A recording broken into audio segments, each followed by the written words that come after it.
Então nós vamos chamar o nosso segundo palestrante dessa tarde, que é o Procurador do Trabalho da 9ª Região, Dr. Fabrício Gonçalves de Oliveira. Então, enquanto nós colocamos a apresentação, eu vou ler o currículo, o mini currículo do Dr. Fabrício. Ele é bacharel em Direito pela Universidade Federal do Espírito Santo, é especialista em Direito do Trabalho e em Direito Processual Penal pela Universidade Gama Filho e exerceu o cargo de Procurador-Chefe na Procuradoria Regional do Trabalho da 23ª Região de Mato Grosso.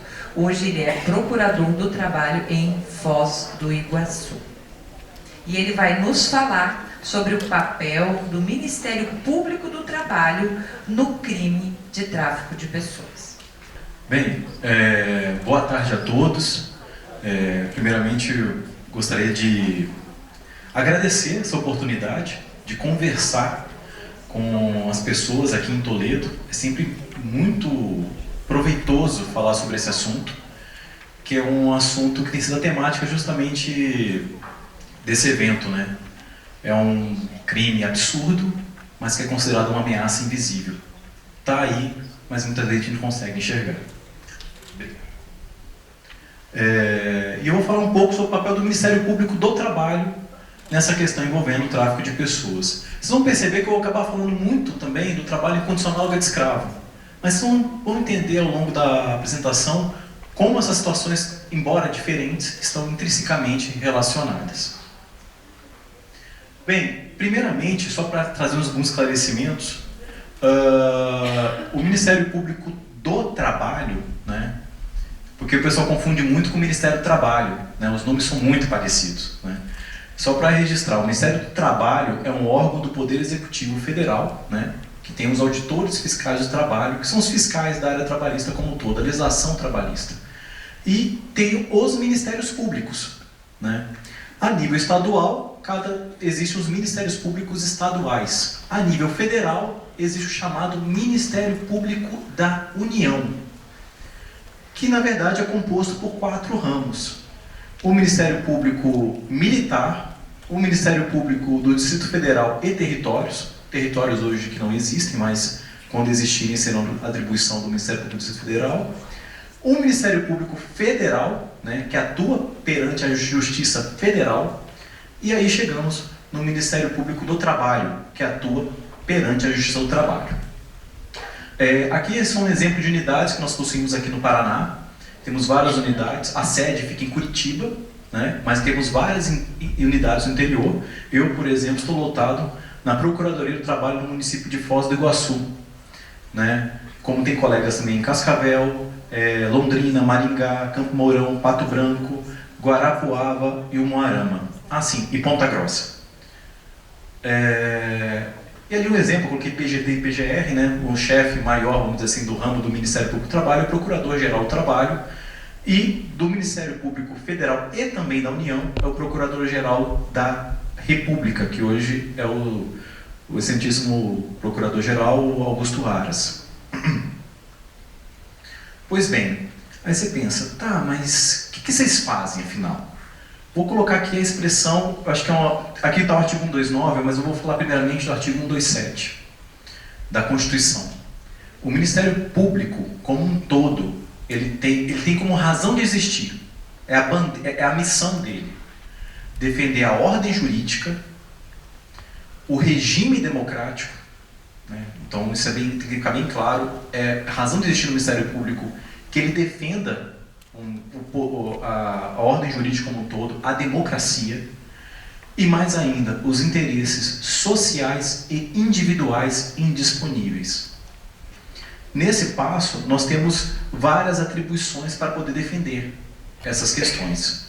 Dentre elas, tem uma atuação tanto dentro do judiciário, vou falar dessa expressão, como fora do judiciário. Nós temos a chamada atuação extrajudicial, que é extremamente relevante, que muitas vezes as pessoas não percebem, mas tem uma atuação de extrema relevância, e tem a atuação também perante o judiciário. Ali são alguns dos exemplos que nós temos de promover as medidas necessárias para assegurar todos os direitos fundamentais na Constituição, a existência do inquérito civil né, que, diferentemente do inquérito policial, nós temos na área trabalhista e civil o chamado inquérito civil, que é para justamente levantar elementos, provas, para se chegar à conclusão se aquele ilícito está acontecendo ou não, né? Expedir notificações, requisitar informações, documentos, realizar audiência pública, audiências administrativas de modo geral. Enfim, temos várias atuações, só não podemos, só registro ali, funcionar como consultor jurídico, né? Essa não é a nossa atividade, isso fica a cargo das advocacias públicas, como também da advocacia privada. E aqui está colocando um exemplo, né, a situação extrajudicial investigativa, né, que depois eu vou dar um exemplo como é que funciona uma denúncia dentro do Ministério Público do Trabalho. Né, tem uma atuação ali que um dos grandes instrumentos de atuação do Ministério Público do Trabalho é o chamado Termo de Ajuste de Conduta, o TAC, em que aquele indivíduo que cometeu os ilícitos se compromete voluntariamente a cumprir aquelas obrigações previstas no TAC, sob pena, inclusive, de incidir uma multa caso haja descumprimento. A gente consegue resolver muito problema assim. Muitas vezes nesse próprio TAC tem previsão até mesmo de indenizações para aquelas pessoas que teve seu direito violado. E também indenizações à sociedade, né, como um todo. Tem a atuação judicial, né, eu acho que um grande instrumento, no caso do Ministério do Trabalho, é a ação civil pública, né, que ajuizamos perante a Justiça do Trabalho. E tem uma outra atuação que muitos não conhecem, que é a chamada atuação promocional, em que o Ministério Público do Trabalho participa, e o Ministério Público do Trabalho tem utilizado isso com um grande zelo, né, que é de promover políticas públicas. Muitas vezes nós atuamos para disseminar, conscientizar as pessoas, porque muitas vezes a atuação repressiva não é suficiente. Então nós atuamos para promover políticas públicas na área e campanhas de prevenção, conscientização, formas de amenizar aquela situação que nós deparamos e que muitas vezes não se resolve no campo repressivo. Tem também uma outra atribuição muito interessante também no MPT, que é a mediação, de mediar conflitos também, tem crescido bastante entre as entidades. Só para registrar aqui um ponto, o MPT, como a Justiça do Trabalho, não tem atribuição criminal. E aí vem a questão que eu acho que muitos entram na cabeça. Tá, vocês não têm atribuição criminal, mas vocês estão falando de crime, de tráfico de pessoas? Não entendi. Né? Na verdade, é que o conceito, né, veja, o tráfico de pessoas está previsto na lei como trabalho escravo. Também está previsto no Código Penal, na lei penal. Mas não significa que isso fica restrito à atuação penal. Porque tem toda uma implicação trabalhista. Inclusive, quanto ao trabalho escravo, o grande pioneiro nessa atuação foi o Ministério Público do Trabalho, né, junto com o Ministério do Trabalho, nos chamados grupos móveis. Né? Então, você veja que não é questão de responsabilizar criminalmente aquele indivíduo, mas o que se busca na trabalhista é a reparação para esses trabalhadores e também para a sociedade como um todo. E, naturalmente, buscar que aquela empresa, que aquele indivíduo, né, o empregador que está explorando inadequadamente aquela atividade, muitas vezes até mesmo de crime, né, de uma prática criminosa, não volte a cometer mais essa prática. Aqui é alguns dos exemplos das principais bandeiras, não estão todas aqui, né, que historicamente o Ministério Público, tem até uma que está desatualizada, eu vou falar daqui a pouco. Por exemplo, nós temos uma bandeira primordial no Ministério Público do Trabalho, que é o combate ao trabalho infantil, as fraudes trabalhistas de modo geral, fraudes na administração pública, que infelizmente é muito corriqueiro, promoção da igualdade, a qual se inclui inclusive assédio moral e assédio sexual, e saúde e segurança do trabalho, que é o meio ambiente de trabalho. Também tem a questão do trabalho aquaviário, e a questão também da liberdade sindical, que também nós atuamos muito. Mas tem um ali no cantinho que justamente vai ser o enfoque da nossa palestra aqui. Trabalho escravo. E que foi modificado não só para conter trabalho escravo, é trabalho escravo e tráfico de pessoas. Como vocês vão observar, são situações que, embora sejam diferentes, estão intrinsecamente ligadas. Aqui sim, um exemplo, eu vou chegar naquela questão, mas aqui é só um exemplo de como funciona. Eu quero tocar nesse ponto só para deixar claro uma informação básica que eu percebi que muitos não conhecem. É possível fazer denúncia perante o Ministério Público do Trabalho, inclusive pelo site, e é possível fazer denúncia tanto sigilosa quanto anônima. Ok? Não precisam se identificar. Se você não quer colocar, não quero nem colocar meu nome, não quero nem colocar meu nome sob sigilo. Sei lá, vai que acontece alguma coisa. Pode fazer denúncia anônima. Com base nesse tema, principalmente se for um tema relacionado a trabalho escravo ou tráfico de pessoas, tenho certeza que o Ministério Público do Trabalho atuará nessa questão, né? Lógico, quanto mais elementos nós tivermos, é mais fácil para iniciarmos a investigação? Sim, claro. Mas, sem sombra de dúvida, nós atuaremos nessa questão. Principalmente considerando o contexto que muitas vezes se vivencia naquela situação, né? Naquele caso, naquela região em que o Ministério Público do Trabalho se encontra. Então, veja que pode ser uma denúncia. O procurador também pode fazer de ofício. Ele pode de ofício, né, sem precisar de nenhuma provocação. Ele pode dar início a esse procedimento. Aí faz uma análise, né, que instaura, no caso, um procedimento preparatório, que nós chamamos, ou inquérito civil, realiza diligências e, posteriormente, dependendo das diligências, pode ocorrer o arquivamento desse procedimento ou oferta de um termo de ajuste de conduta, a expedição de uma recomendação também pode ocorrer e até mesmo ajudamento de ação civil pública. Logicamente, nesses casos graves de trabalho escravo e tráfico de pessoas, as situações que são tomadas são mais firmes, né, nesse caso. Aqui um exemplo clássico, né, mas que eu quero deixar bem claro. A notícia, que a gente chama de notícia de fato, né, notícia de um fato, a denúncia pode ser feita anonimamente. Ok? E aqui está o ponto que nós chegamos. Tráfico de pessoas, trabalho análogo de escravo, exploração sexual. Eles estão ligados, mas não se confundem. Mas tenham sempre em mente, estão intrinsecamente ligados. É até uma questão curiosa, porque o trabalho, a gente fala trabalho análogo de escravo, mas comumente chamado como trabalho escravo. Já havia um combate nos anos 90 sobre isso. Embora fosse uma realidade que sempre existiu no nosso país, né?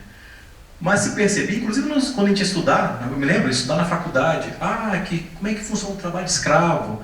Muitas vezes chega lá o chamado gato, né? Uma expressão, não sei se vocês já ouviram, do indivíduo que vai lá, faz falsas promessas para aqueles grupos de trabalhadores, geralmente em regiões pobres do país, né? Prometendo que na fazenda, no lugar onde ele irá trabalhar, todos os direitos serão pagos, tudo será cumprido, será mil maravilhas. Naturalmente, esse trabalhador é transportado. Quando chega à localidade, aí que ele se depara com a realidade que ele vai se encontrar todos os dias.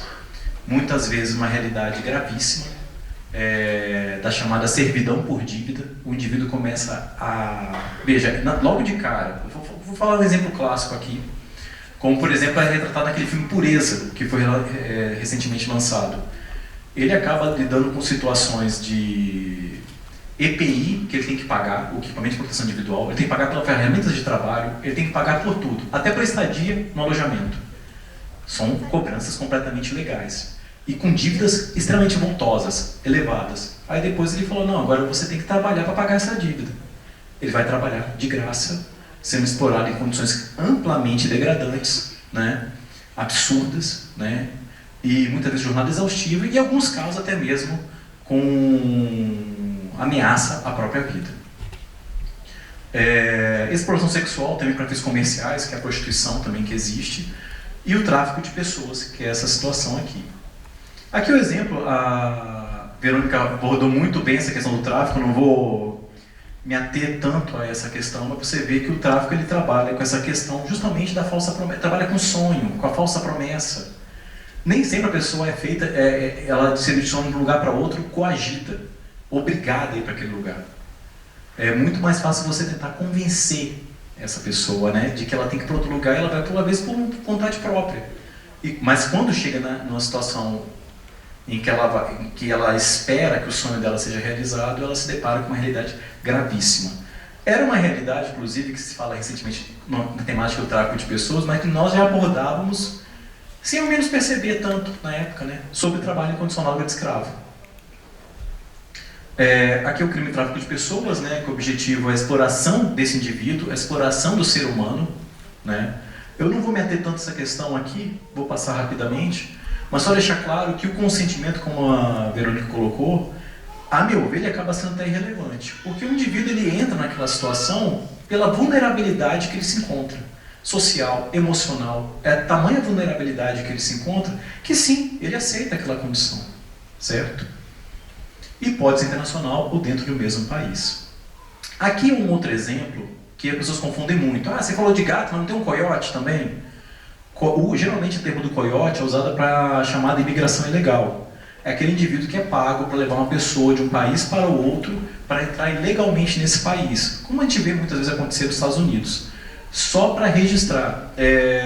A figura do coiote é para entrar ilegal. Mas pode ser que essa pessoa que entra ilegalmente se torne depois vítima de tráfico de pessoas? Sim. Pode ser que essa pessoa entre legalmente se torne vítima de tráfico de pessoas e também vítima de exploração análoga de escravo? Sim. De prostituição, de exploração sexual para fins comerciais? Também. Então não é algo também, embora eles não se confundam, estão diretamente ligados. Às vezes você pode deparar com todas as situações do mesmo caso. Aqui é o exemplo do trabalho escravo, né? Que ele pode configurar tanto pelas condições degradantes, pelo trabalho forçado em si, a jornada exaustiva e, como eu disse, a servidão por dívida. Esse é um dos principais pontos, também chamado de truck system, tá? É um termo em inglês que era muito utilizado até mesmo no século XIX, século XVIII. Eram formas usuais de prender o trabalhador, né, ao trabalho, laborando de graça em condições completamente alvitantes, né? Aqui é a situação que eu fui colocar, que eu coloquei já, né? Que se confunde muito, acho que o tráfico pessoal é só para fins de exploração sexual. Não é, é também para trabalho em condição análoga a de escravo, né? Que é um dos principais pontos. No Brasil, então, é uma marca infeliz que acontece, né? E aqui também, novamente, eu já abordei, né, a questão do recrutamento, como é feita a questão do tráfico de pessoas, do trabalho escravo. E aqui é o ponto principal que eu tenho alertado. Eles estão intrinsecamente ligados. São diferentes, mas estão intimamente ligados. E isso é um dos pontos que nós, vamos dizer assim, que o protocolo de Palermo ele veio nos anos 2000, mas ele se tornou como crime no Brasil apenas em 2016.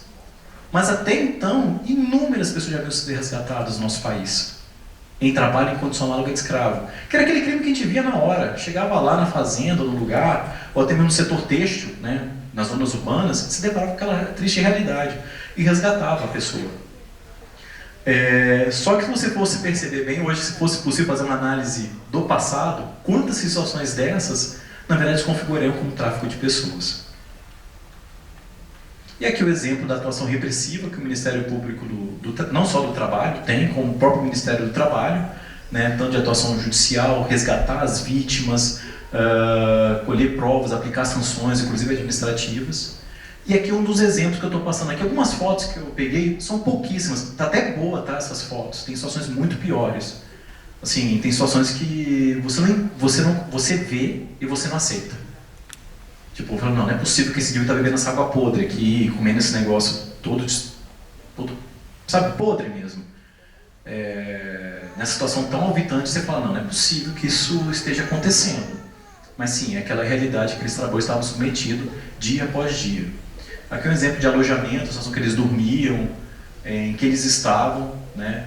Aqui, por exemplo, você veja ali que é na zona rural, né, que esse trabalhador se encontra. Aqui é um exemplo de condições degradantes. É um exemplo que foi colocado aqui, que foi aqui no Paraná, inclusive, com a estação de madeira para a fabricação de compensados e que houve pessoas em condições completamente alvitantes à dignidade humana, que é um dos princípios basilares da Constituição. Aqui é um outro exemplo, porque assim, embora no Brasil grande parte das pessoas resgatadas seja da zona rural, desde 95 até 2021, o grande percentual está lá, também é um grande problema no setor têxtil, que muitas vezes não acontece. Vocês viram até que o cara em minha office, poderia informar também as grandes empresas têxteis do setor, de venda de roupas, mas muitas vezes não acontece exatamente nela, mas na quinteirizada, quarteirizada, quinteirizada e por aí vai. E que aí você tem na rede, naquela cadeia produtiva, lá na ponta, produzindo a valores completamente irrisórios, com o fim claro de aumentar o lucro, o trabalho em condição análoga de escravo. Não só de brasileiros, tá? Bolivianos, paraguaios, dentre outros. Aqui um exemplo da servidão fudívida que eu informei para os senhores. Veja que ali o indivíduo está com a dívida de quase 10 mil reais. Né? Até documento, vale para a luz do alojamento, né? Ali são alguns exemplos que pessoas cobram, ou seja, o indivíduo já começou o trabalho com uma dívida de mais de 10 mil reais. Quer dizer, um trabalhador que não está nem ganhando o salário mínimo, como ele vai fazer frente a isso? Por óbvio, ele vai ter que ficar lá trabalhando, até quem sabe, um dia, quem sabe que isso nunca vai acontecer, pagar a sua dívida. Né? Inclusive, isso é uma forma até moral de vincular o trabalhador. O trabalhador, na sua ingenuidade, ele acha, não, eu tenho que ficar aqui, porque eu tenho que pagar minha dívida, eu não sou ladrão. Na verdade, mal sabendo que ele está sendo vítima de uma coisa completamente absurda. Assim, isso aqui é um outro exemplo, a Operação Fada Madrinha, que aqui foi uma situação de exploração sexual para fins comerciais e tráfico de pessoas. Veja que foi uma atuação conjunta, MPT, MPF e Polícia Federal, em que as pessoas passavam pela transição corporal, né, colocando próteses, de um grupo reconhecidamente vulnerável, que vive à margem da sociedade, né, até numa sociedade como hoje, como pensa como hoje, que tem uma visão muito preconceituosa em relação aos transexuais, e naturalmente esse grupo que vive à margem acaba também se tornando mais vulnerável. Eu sei que é triste falar isso, mas justamente os grupos que já sofrem pela marginalização podem sofrer mais ainda. Né? E é justamente isso que acabavam sendo vítimas, e muitas vezes tinha aquelas que aceitavam até para prostituição, mas achava que era como uma coisa melhor, tipo, eu vou ter minha vida lá, vou conhecer alguém, vou ganhar em euro. Ela achava, porque a situação dela estava tão ruim, que ela achava que ia ter uma condição melhor, mas não, ela chegava lá e se deparava com uma só, além da dívida de ter que pagar a prótese dela, né? Já começava com uma dívida milionária, ou seja, você tem que pagar para mim, aí ela virava praticamente uma propriedade, né?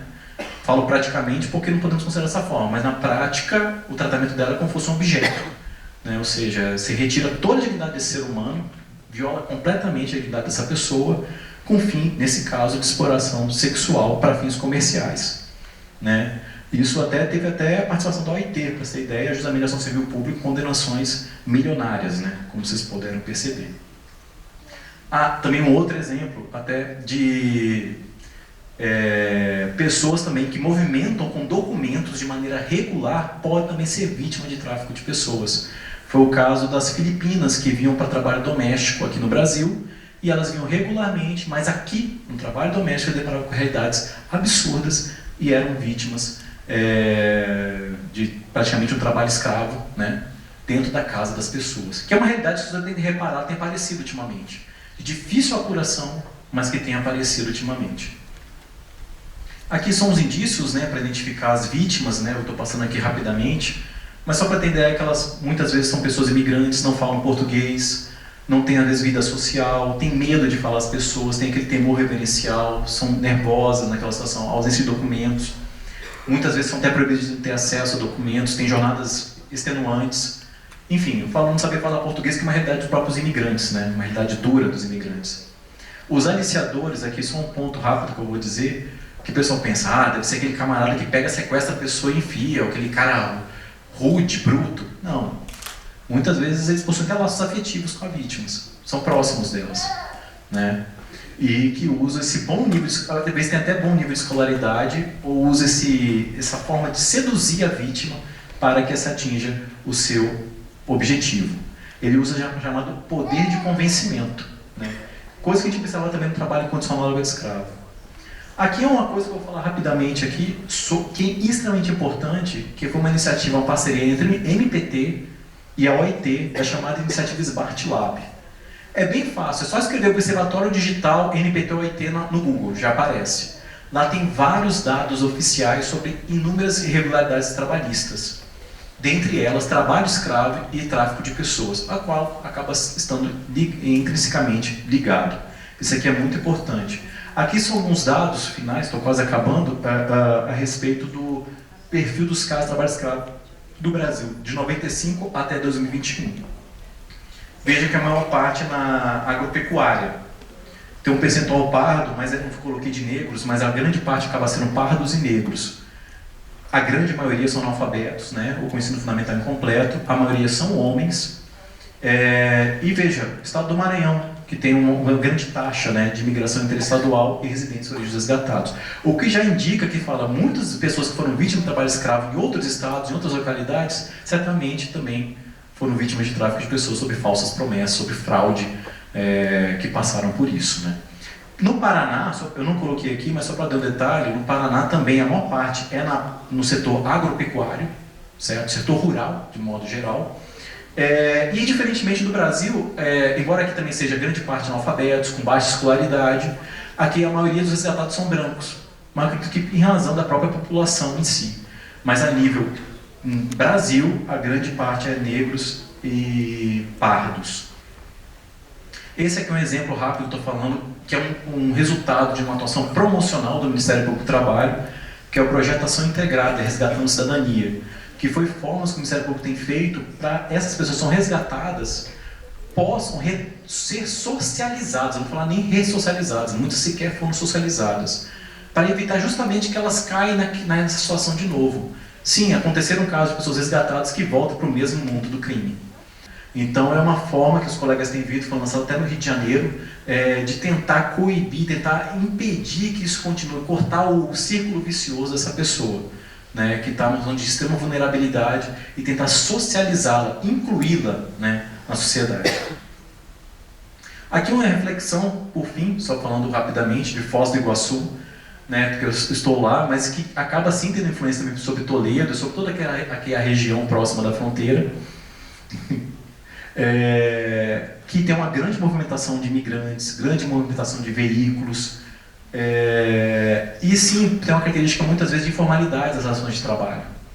Então isso acaba sendo um ponto de vulnerabilidade tanto para Foz do Iguaçu como para outra região vizinha, em que pode sim ocorrer várias formas de exploração, né? Desde informalidade dos trabalhadores fronteiriços, a situação inclusive de outros países que não falam a nossa língua. Então tem uma série de fatores também que na zona de fronteira pode facilitar a prática desse crime, tanto de trabalho incondicional de escravo como de tráfico de pessoas. Daí a grande importância, órgãos públicos e sociedade civil, de estar atuando na prevenção dessas pessoas para que possam identificar ou dizer, olha, se você está sendo vítima, pode ir, ou se as pessoas identificarem essa situação, né, que muitas vezes são realidades aparentes àquele círculo social, mas ninguém percebe como algo ilícito, como algo que não deve ser praticado. Então é isso, pessoal. Eu passei rapidamente aqui um esclarecimento. Desculpa. Claro, por favor. Doutor, segundo eu vi que o senhor falou do trabalho escravo, ali eu notei que o senhor colocou também que é 18 a 24 anos. Sim. Como é que está a situação do trabalho escravo infantil, das pessoas menores de idade? É uma situação que realmente sempre se abordou, esse assunto foi muito comentado. Sim, né? é um foco. Eu não vou dizer agora se eu tenho um dado específico, certo? Porque nesse Smart Lab agora eu não me recordo de um dado específico sobre criança, mas sim, acontece. Do chamado trabalho, a gente chama de trabalho infantil escravo. Ou seja, além do trabalho, só o trabalho infantil por si só já é motivo de combate à atuação do Ministério Público do Trabalho. Mas sim, muitas vezes se depara também com a questão da escravidão. E muitas vezes, assim, escravidão e para fins de exploração sexual comercial, né? Ou seja, essas crianças estão sendo colocadas por alguém que está sendo vítima de abuso. Outro detalhe, mendicância, que foi até um ponto que a Verônica colocou, não faz alusão à lei, mas é um problema, inclusive, em Foz do Iguaçu, que nós estamos atuando nesse caso. A gente tem só para... Vou passar aqui do tempo, desculpa, mas para mais detalhes. Não, mas sim. Eu queria perguntar, que eu estava muito curioso. Claro, não, a Rosane aqui, né, eu tenho que pedir permissão para ela, não brincando. Não, mas só para falar rapidamente, por exemplo, o Ministério Público do Trabalho em Foz do Iguaçu, vou dar um exemplo prático. Não estou à frente desse procedimento, é minha colega, mas nós chegamos a ajuizar uma ação em face do município, isso em 2015, 2016, foi uma força-tarefa feita, porque Foz do Iguaçu tinha o pior índice de trabalho infantil do estado do Paraná. Tinha um alto índice. Então nós ajuizamos uma ação, e não só de crianças brasileiras, tá? Principalmente paraguaias, ou seja, o problema é maior ainda, porque em tese essas crianças não eram para estar no nosso país. Como é que elas entraram? A gente sabe, todos nós conhecemos a fronteira, a dificuldade da fiscalização. Ajuizamos, né, a ação em face do município para a implementação de políticas públicas. Isso que é bem interessante, é você judicializar a política pública. Foi deferido, hoje nós estamos na averiguação do cumprimento dessas políticas públicas. Isso é um dos grandes desafios. A mendicância de crianças, grande parte, se não quase todas, não estão acompanhados dos responsáveis legais. Você se acha, não, mas é a mãe dela também. Não é. Olha, obrigado, doutor. Mas, assim, só para fechar o claro. debate aí, mas o segmento que mais usa o trabalho escravo, você falou que a área rural e na linha têxtil. Não, só para esclarecer, de 95, é porque o tempo é muito longo, mas de 95 a 2021, inclusive, pessoal, esses dados podem também ser acessados no Observatório Digital, que tem dados específicos do Paraná, tem até dado de Toledo lá, tá? Se não me engano, tem a previsão de 7 resgatados, mas só para registrar, dados oficiais não necessariamente exprimem com exatidão a nossa realidade, tá? É aquilo que conseguimos obter. Tráfico de pessoas é, como diz, né, uma ameaça invisível. Tem coisa acontecendo, a gente sente que tem algo no ar, mas muitas vezes esses dados a gente não consegue ter oficialmente registrado. Mas, independentemente disso, a grande parte, de 95 até 2021, 64 por 67, acho que eu mostrei ali, né, chegava a 70, deixa eu ver aqui, que eu me confundi, acho que do Paraná. 73%, desculpa, 73% foi na zona rural, no Paraná chega a 64%, mas o que chamou a atenção? Inúmeros casos, mais ou menos recentes, estourou nas zonas urbanas. Se acreditava que as zonas urbanas eram imunes. E começou a ter um grande destaque, inclusive no setor têxtil, mas não exclusivo. Já teve até pastelaria que já pegou trabalho escravo, para você ter ideia. E de imigrantes internacionais, ou seja, sequer no Brasil. Okay? Bem, pessoal, agradeço a exposição, sei que foi rápida, mas pelo menos se eu colocar uma sementinha na cabeça de uma pessoa aqui, de todo mundo, né, uma sementinha, eu já fico feliz, né?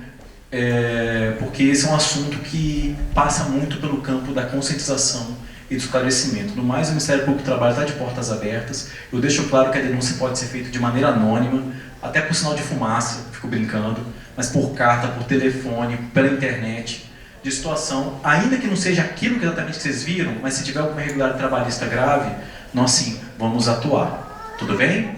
Muito obrigado a todos.